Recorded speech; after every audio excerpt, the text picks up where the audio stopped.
L'ambassade du Canada, en collaboration avec les responsables sociétals des entreprises du Sénégal, ont organisé un atelier sur le leadership féminin dans le secteur de l'entrepreneuriat, afin d'identifier et d'effacer les barrières qui servent d'obstacle aux femmes dans les entreprises. Le Canada a récemment émis une politique d'aide internationale féministe et le Canada collabore avec le Sénégal depuis 56 ans maintenant.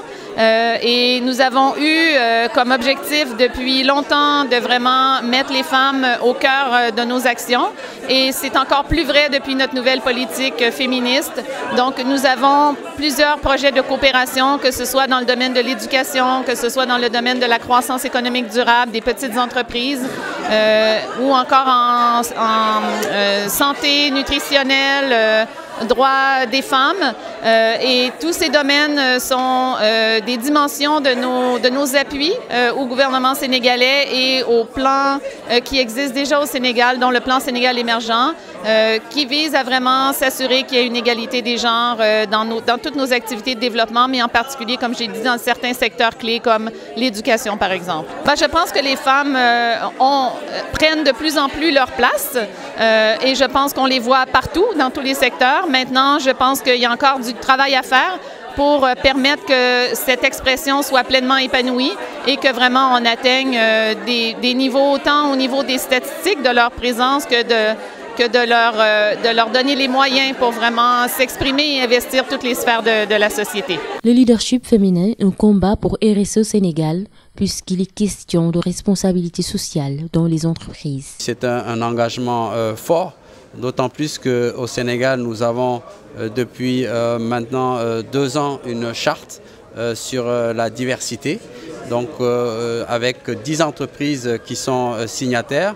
Et cette charte engage les entreprises notamment sur 4 axes, dont un qui est essentiel, qui est l'égalité homme-femme. Donc comment dans l'entreprise il peut y avoir cet engagement-là pour amener les femmes à être davantage dans des positions de leadership, mais également comment les entreprises, dans le cadre de leur responsabilité sociétale, peuvent justement répondre aux objectifs de développement durable qui concernent les femmes.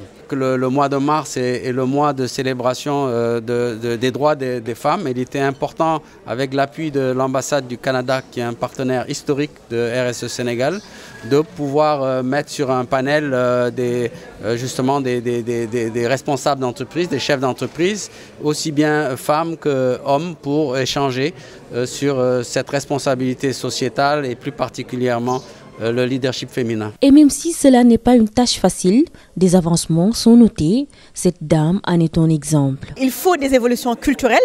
Les choses ne se font pas du jour au lendemain, hein, même dans les très grands pays. Il faut des évolutions culturelles portées par le tissu socio-économique. Et avec ces évolutions culturelles qui se feront petit à petit, les femmes pourront atteindre ces niveaux-là. Pas seulement au niveau des entreprises, hein. On a dit que l'essentiel de l'économie est informel. Donc il faut aussi toute la place des femmes dans cette économie informelle-là. Et on voit au niveau du Sénégal, il y a un dynamisme des femmes qui se développe de plus en plus. Et ce dynamisme des femmes-là est quelque chose qui est positif et qui sera de plus en plus positif pour l'économie. Donc toutes les parties prenantes doivent s'organiser pour ces évolutions-là, parce que l'humanité, de manière générale, le Sénégal, de manière plus spécifique, ne peut pas se développer sans la moitié qui la constitue. Donc c'est fondamental. Cependant, elle demande une flexibilité compte tenu de leur spécificité. Nous sommes des femmes, nous ne sommes pas des hommes. Et il est important que les spécificités des femmes soient prises en compte. Hein.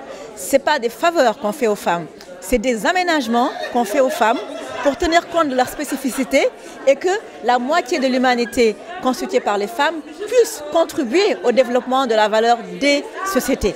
Et au niveau de Sonatel, par exemple, ces spécificités sont prises en compte. Il y a beaucoup de crèches, par exemple, agréées autour de Sonatel pour que les femmes puissent vraiment ne pas avoir des difficultés parce qu'elles sont des mères. Nous étudions aussi d'autres formules qui sont en réflexion, comme le travail à distance, voilà, des formules comme cela, pour tenir compte des spécificités des femmes et que ça ne soit pas un frein. Donc toutes les entreprises doivent travailler sur ça. Il y a encore beaucoup de choses à faire et elles doivent être réfléchies et faites.